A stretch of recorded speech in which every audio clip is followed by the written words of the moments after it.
Alright, so hi guys. I know this is different if you don't watch my Twitch streams.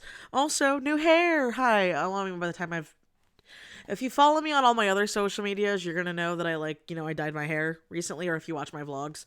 And so, hi, it's the first night, day. I post these on the day, but whatever. People watch them at night sometimes.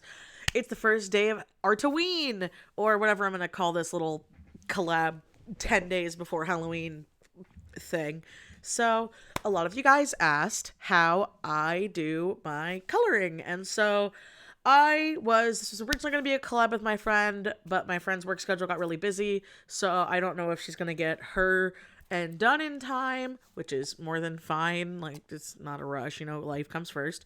But I thought, well, a lot of you guys wanted a coloring tutorial and like how I kind of do my coloring and stuff.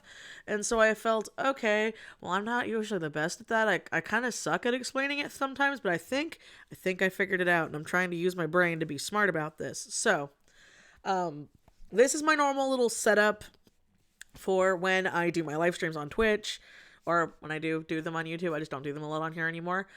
But anyway, just this way it's easier for me, and you can see my face, because even though I post vlogs on this channel, there are some people who don't watch them and they think I don't show my face, and I do. So anyway, hi, it's me. I got my hair did myself, kind of. It's different. I like it. So anyway, we are going to get started, and we're also going to be answering some questions, like some of my basic, processes.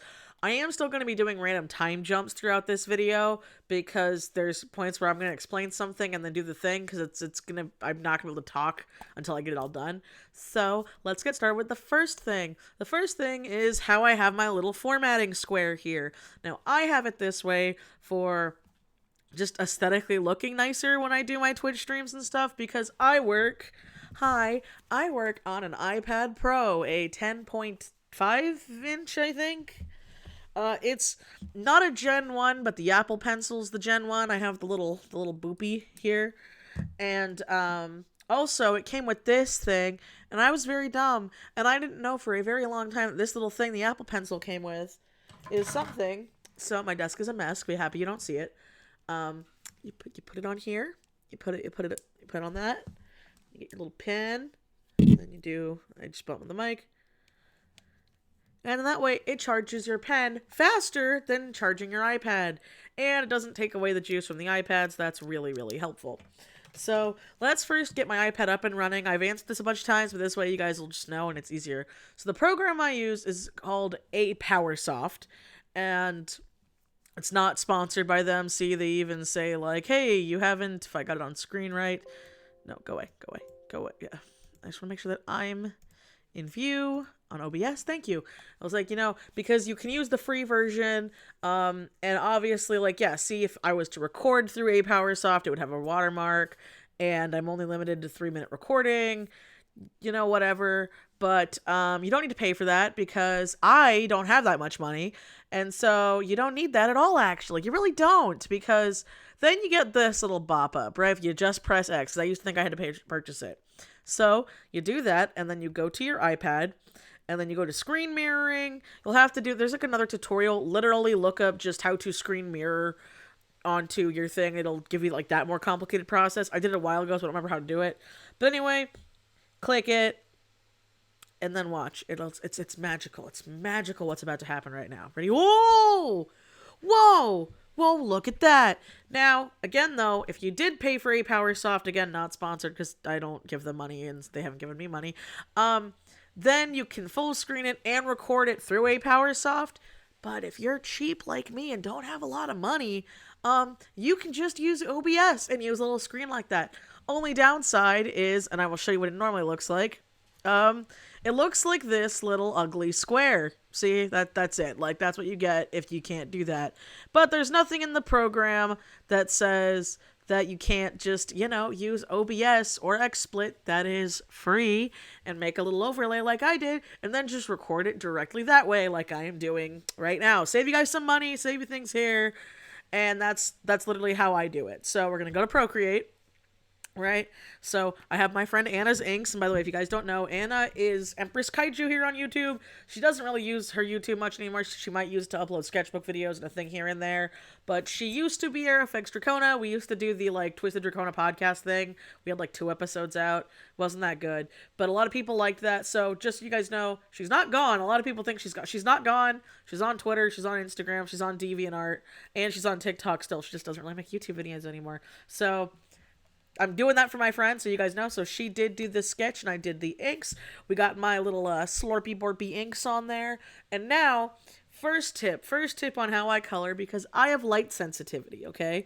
I don't know if a lot of other people do. I do. I have a very severe astigmatism. I literally have a prescription that I have to keep in my wallet when I drive, because I have to have prescription sunglasses to drive during the day, or else I'm a danger. So these are also CES glasses. They help the blue light glasses, but they also help the strain as well. They're not just blue light. But go to your iPad, all right? This is just something I do when I go to the coloring phase. I usually turn it off to make sure I got the colors right, but this just helps me not get migraines. So you're going to go and you're going to go to the little star button, this, okay? On the recording, you're not going to see any difference in the coloring, but on the actual tablet, you see it. Now, if you hold it, you're going to have a button that says Night Shift. I have it on because, like I said, I need it for that. I also have True Tone on. That's, again, for when it's off. That helps fix the colors. But press this button, and again, on the recording, you're not going to see any difference, but you turn it on and it'll turn more yellow, and you can actually pick the intensity on how strong you want it in your like Apple settings. And so that way, again, doesn't hurt the eyes, because you don't need that for this next point. The next point we're going to be working in is the flats. All right. So something I've done, because I like doing all my art in Procreate, and I like having big, chunky, thick files with big DPI. The bigger the file, the bigger the DPI, the less layers you have in Procreate. So this is something you got to do to help alleviate that a little bit. So what I like to do now is I have the line arts all in one layer, because it's all merged and all good now. And so what I like to do is I like to take the select tool, automatic, and I try to get it as close, because again, I do really thick lines, and they are the textured lines. Before anybody asks, I use the basic dry brush. I don't mess with the settings. I literally just use the dry brush that came with Procreate for my inks.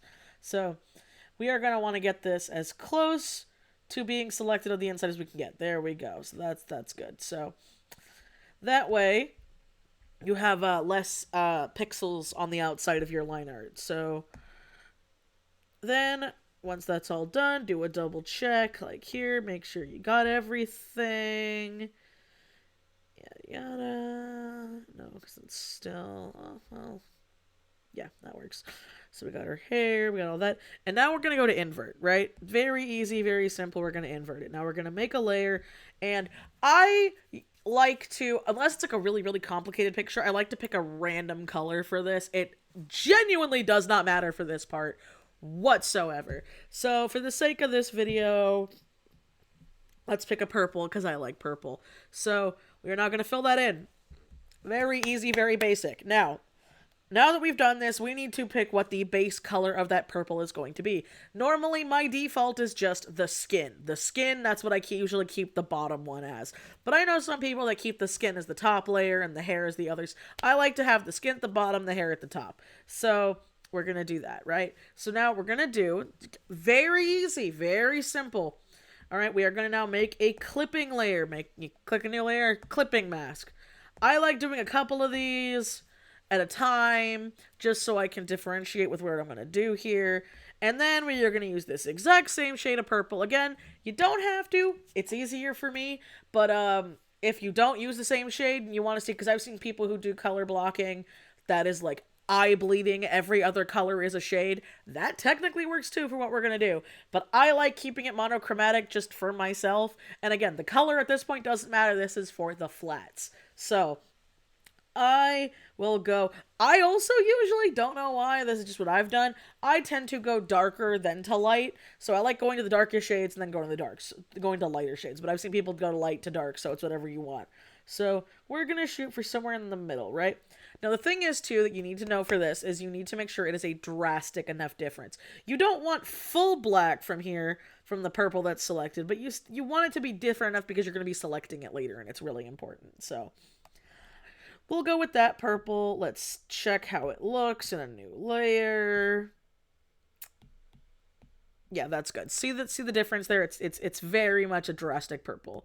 So again, for me, don't have to do it this way, but you need to think in layers when you're doing these two. So I usually like to have the hair on top. For me, it's like usually hair and accessories are on top. So we're gonna do that now with Cleo, my mascot, my character here. She actually has two-tone hair, so she will be having two tones, two splits in the flats, just so it's easier when I'm collecting the shading later. So I'm gonna now make the fill in real quick and make sure I'm recording because I'm not dumb. Also, for the fill-ins, I use the very basic... By the way, you hear my fan going off right now? Kind of have to have that happen. I just use the basic studio pen for my fill-ins. Also, sometimes when I'm really lazy, I just literally take the select tool and just go outline my lines. Because, again, I use very thick line art. You know, boom, boom. And now, okay, this is actually really important for what I do with shading later. So, as you can see, because like I said, my character Cleo is two-toned here. With how I've been doing shading recently, I'm actually, even though this is the same shade as that, I'm going to make it a different tone, and I will explain that a little bit later. But something that's pretty fun when you're doing this kind of stuff, if you also don't want to have that many layers, is use that tone and mix it on other things. So like I'm going to take the hair color tone for this and I'm going to go to the inside of the ear here because for her, the ears also alternate the insides to the outsides. So for my character Cleo, the top of her ears, the like outsides of her ears usually match whatever the color of the hair is at the time.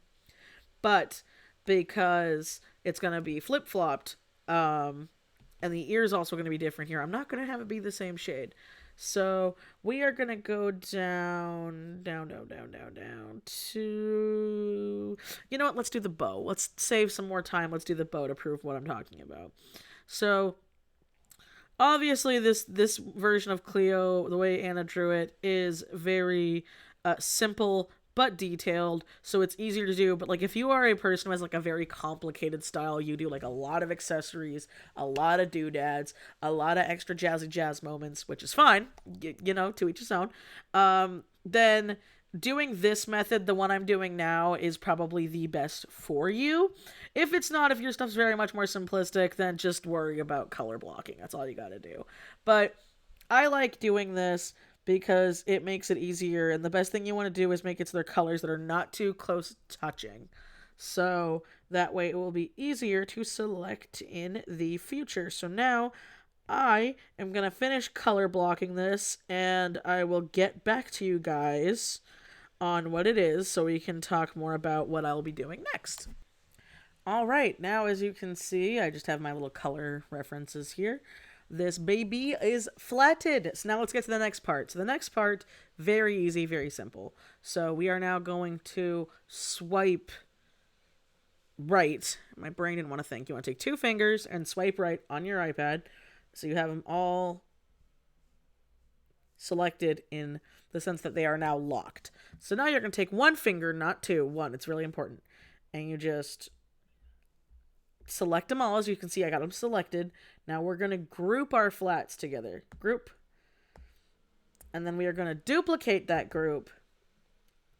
And then we're going to, so we have two, right? So now we are going to merge this one down. We are going to flatten it. So now, and as you can see, we now have our distinct flats. It looks pretty ugly without the lines, but all that we need to worry about is the fact that we, because I got this eye a little too close. See, we can now select certain parts of the image that we need.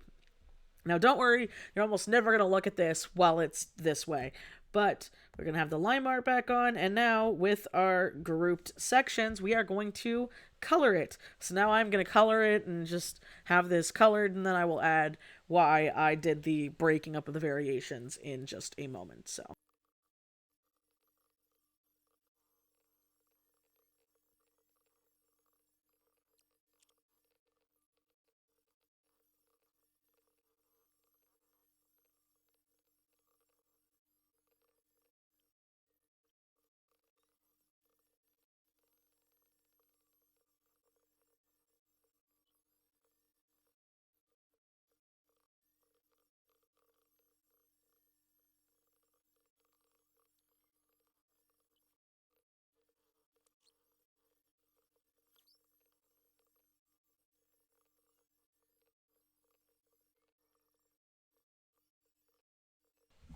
All right, so now, so now we have the basic part of the flats done. So what we are going to do now, ignore the Marb head. I have to get her colors tweaked, so I will do that. But for the basic thing I'm going to explain right now, you'll get what I'm talking about. Okay, so we have the basic flats done, looking pretty nice, pretty cute. Oh, I got that one little stitch wrong. Let me fix that. That's fine. Again, it's not a foolproof method, but this is what I do. And for me, it works. So you know what? To each his own. We're going with like a candy gory kind of themey here. Same thing with like these stitches. Totally missed these. Whoops. Gonna fix those. And as also as you can tell, my lines are not perfect, and that's okay. Because honestly, you really don't need them to be perfectly within the lines for a lot of coloring stuff you do, especially if you work big and then shrink down. Half the time, people are not going to notice those mistakes. So, what we are going to do now, and why I did the color blocking the way I did, we are going to add gradients and or textures to things. This is something I used to do in my artwork a long time ago. I didn't really know what I was doing. I was just like, I like that stuff. Now, I kind of have a more cohesive understanding of that. It's a skill you just eventually get as time goes on. It is a skill that takes time. No other way around that.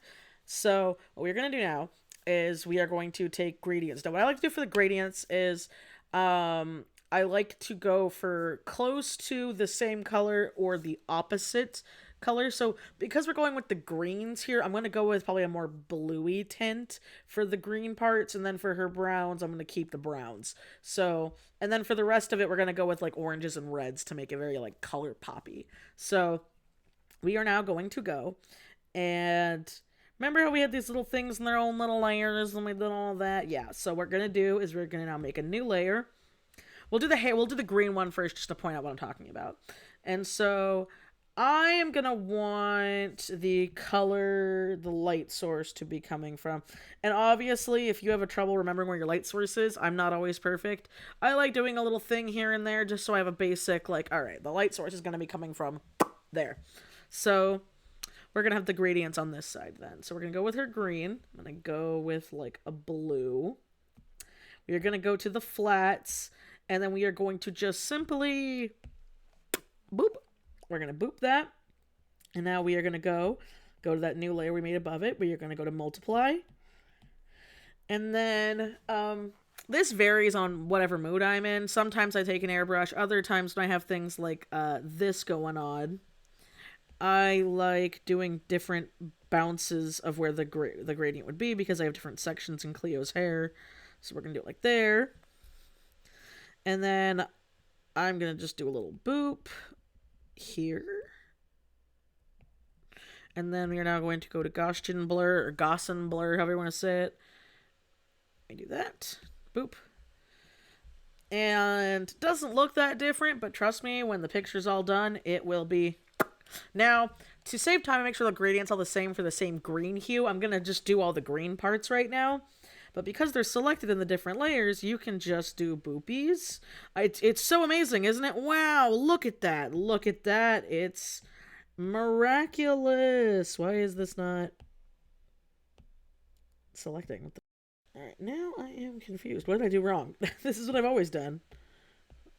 We'll try here then. Alright, that was odd. Don't know why that layer wasn't working the way it was supposed to, but we'll do this little hair strand then first. So we'll just... And then for this, again, I like to go with the light source and wherever the function of the hair goes. And then for a little added flair, okay, so I'm going to actually erase some of it from this strand because the strand's going under the hair, so it'll actually get some bounce lighting. Again, little fancy here, but if you're not really confident in that, that's fine. No one's making you do this. This is, again, just for some extra little polish.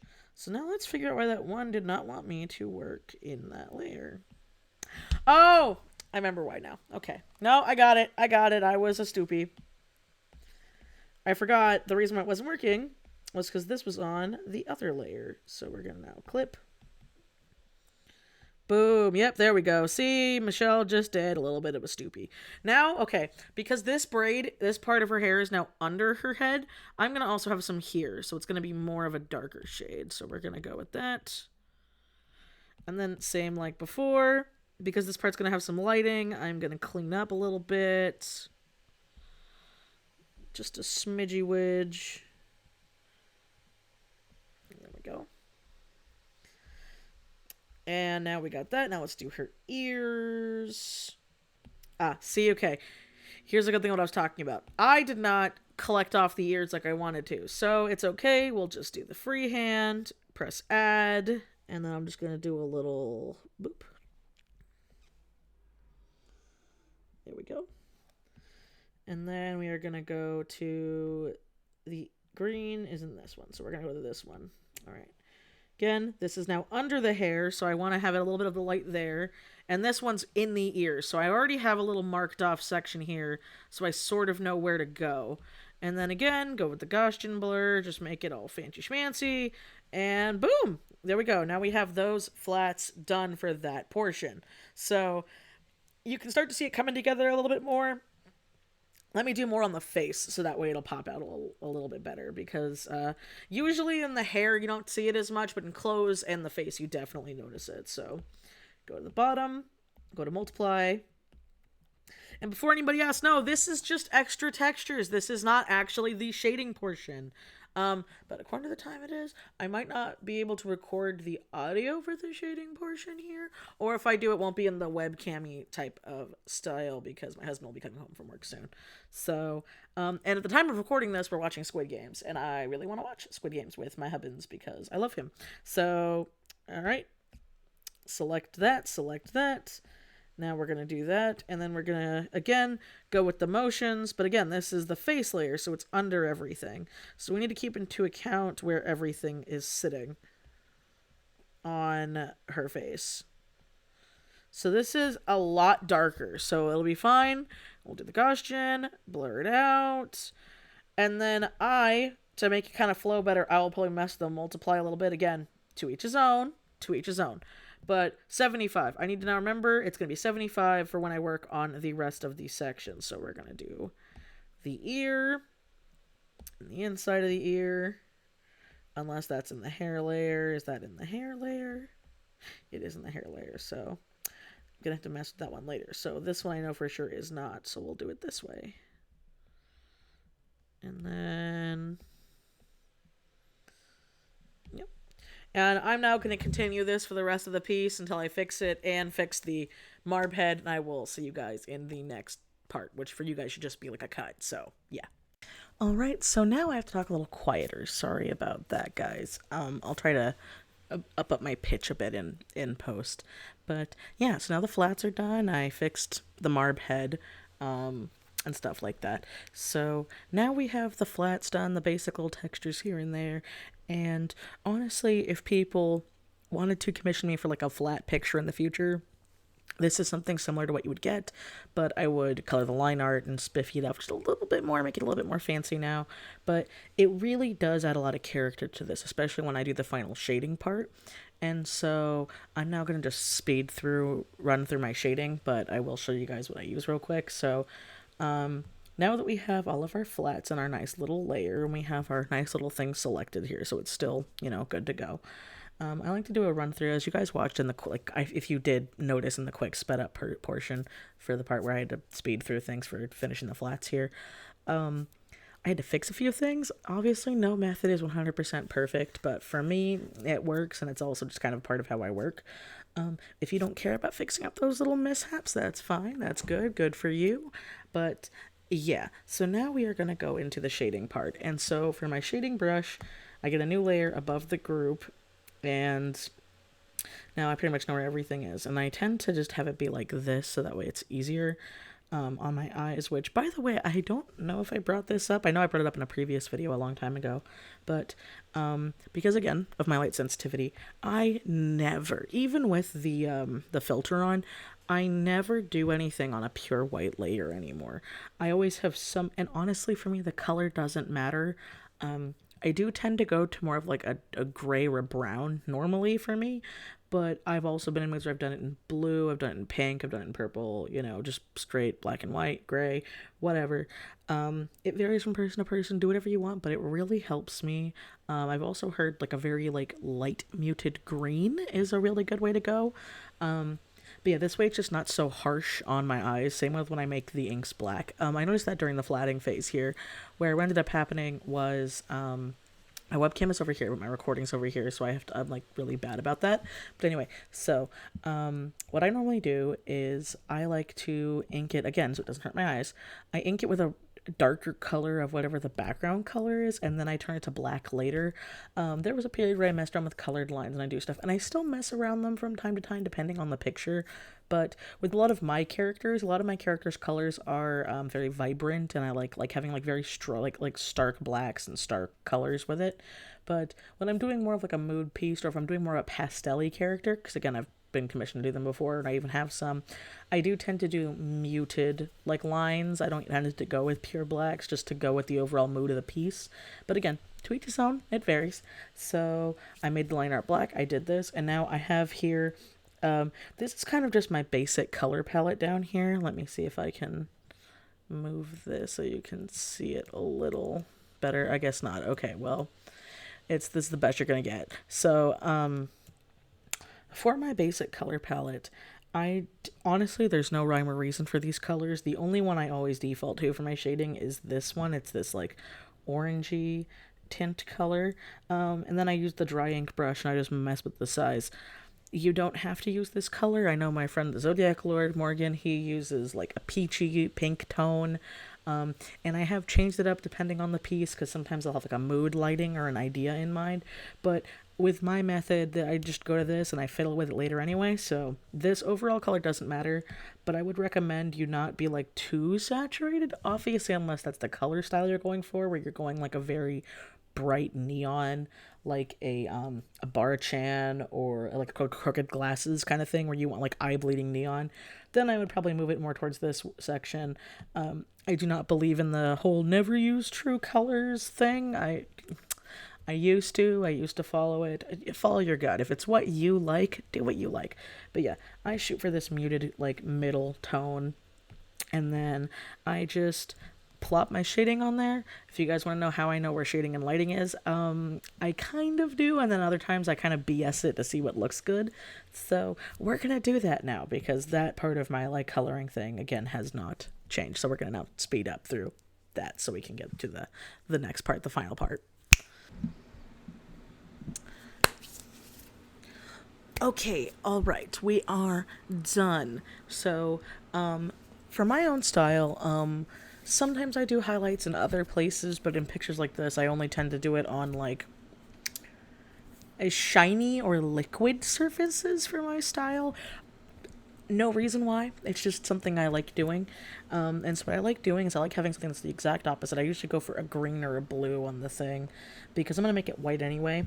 So we lock it, make it white, and then we duplicate it, unlock it, and then I like having a little bit of a blur. As you can tell, I like that blur when I do my stuff. So just a pinchy pinch to make it look a little. Oh, is it still locked? Oh, it's not. Why is it not doing the thing then? Hold on. There we go. Just a smidge blur, so that way it gives a little bit of a hint to it, and then I merge that down. And then now what we're going to do is we are going to get rid of the bottom layer and go back to our flats. And now look at this ugly abomination. So what I like to do is, if I have enough layers, oh yes, we're good. I like to duplicate it again for the layer mapping if I can. Sometimes I can't, I just got to take the gamble, but this time I can. So we're just going to flatten that, get rid of that. And then we're going to make another clipping mask. Good old clipping mask. So, as you can see here, I like to do like extra shadowing. So all I do is I take that same peachy tone, that orangey tone, excuse me, and I just use that again on a multiply layer. And that way we have the extra shadows and stuff to it. I also, on, again, shiny and reflective surfaces, this is just a my style thing, I like to erase it so it looks more reflective, if that, I'm hoping I'm making word sense. So we've got all this, right? We got it all together. Now we're going to do the magical thing of boom, boom, boom. Now it's multiply. Look at that. Now it's ugly, but we're going to fix it. We're going to make it less ugly. So now, and with our little flats layer still being there, I made Marb green just to be easier for me. So what we do is, all right, no, we don't need that anymore. We have that still selected, and then go to here. And then we are going to start selecting. So let's just select all the green areas so we don't have to worry about it. Make sure, again, you are selecting on the flats layer, not your overall one, this one. And we're just going to get all of those little greeny-weeny areas. Just all of them. All the greeny-weenies. All the greeny-weenies for Cleo. Oop, oop. Nope, go away, go away. And then I think that's all the greeny weenies. All right. And now we're going to go to that multiply layer, and then we're going to go to this magical thing called Hue and Saturation. Now what I'm going to have to do, again, you guys aren't going to notice this, but I am, to make sure that I get the saturation I want. Yes, enjoy my Patreon notifications. I am now going to take this off of knife shift. Ooh, something stuck in my throat. Apologize for that. So now, night shift is off, true tone's back on. Again, for you guys, no difference, but for me, big difference. And I do this because I've made that mistake in the past of not doing that, and the colors to me, when I look at the finished project, just don't look as vibrant as I thought they would be. So, we're now going to go that, we go that, go here, we go to Hue and Saturation, and I need to find a good, I hate having a tickle in my throat, to a good version of that green. Let's look now.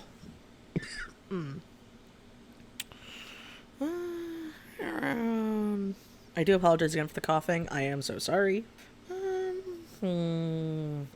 That seems good. Seems very good for me. And then again, I mess with the brightness and saturation a bit till I get what I want. And then we'll go to right around, right there. And then we will do her darker parts, her more, browny parts. And then we just do the same thing here. Now for her more, because she's like a brown toned, like monster girl cat person, I don't like making it, unless again I'm going for like a cooler tone of the picture, but that's not what I'm really going for here. So I'm going to go on the warm side and just boop that saturation up so we can look at it better. And then right around there is a good warm. And then I go to like the middle saturation usually, and then I usually lighten it up just a pinch until I get a shade I like.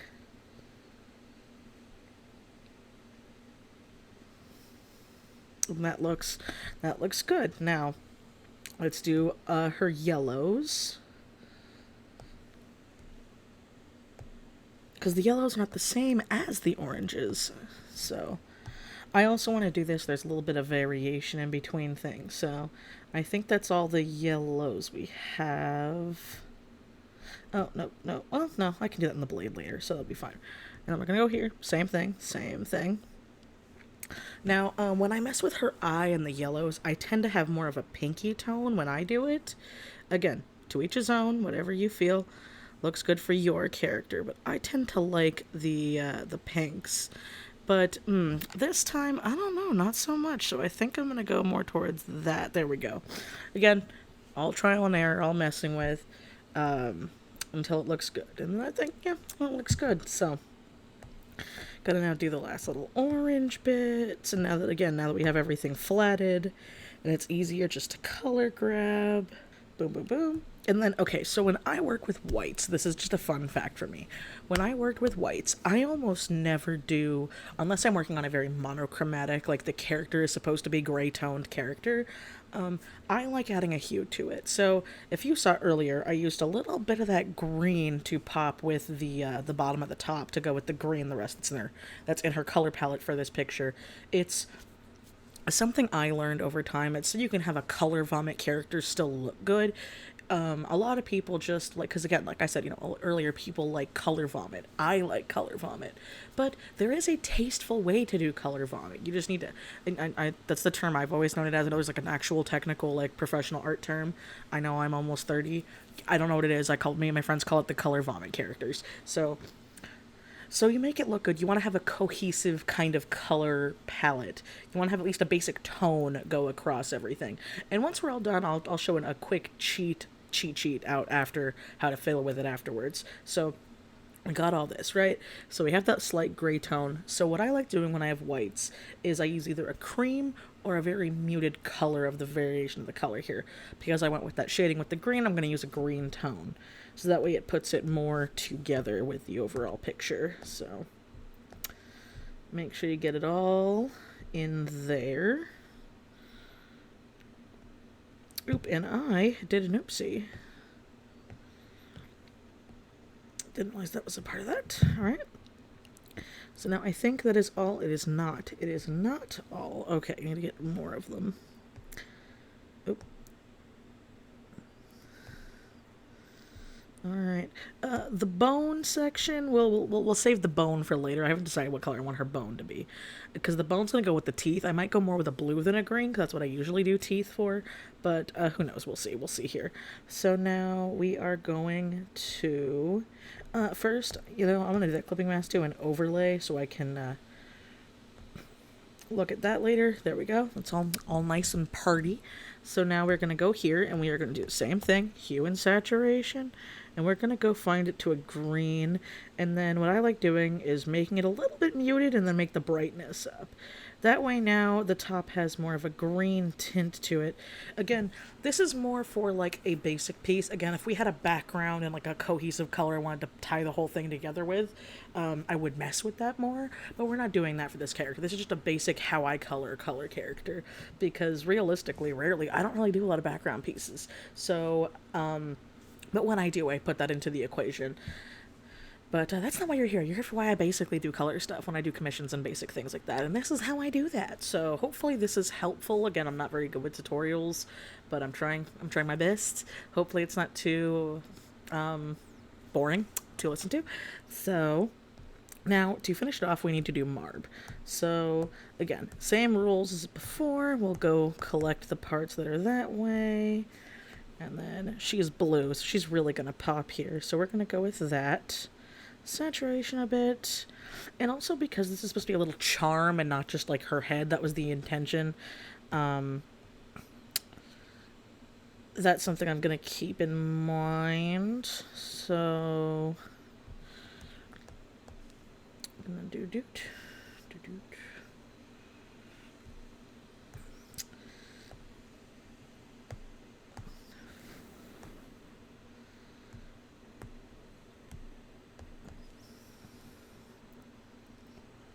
There we go.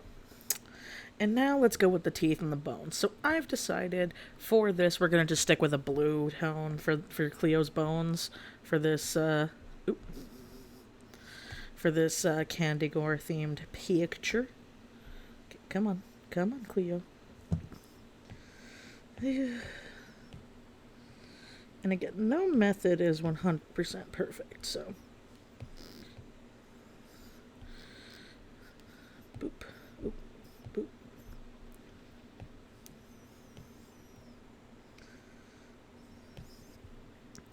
I think, is that it? Yes. All right. Now, Hue and Saturation. Get on that blue. And then, oop. And then there we go. And now the final pièce de la résistance to kind of put it all together in a bit of a cohesive fashion. Again, I tend to color my lines as well, but I'm not going to be doing that for this picture. We are now going to make another layer. I know, so many layers. It's amazing. It's radical. It's the joy of digital art. So now we're going to make another layer. We're going to make a clipping layer because it's going on the flats. It's not going on anything else. So clipping mask. And then we are going to go to color, all right? Now, I'm doing this more as an example. I'm not actually going to drop the color down because when we do eventually finish the collab, Aerofx is going to put it together with the sketch that I did for her. So she's going to probably mess with that a bit.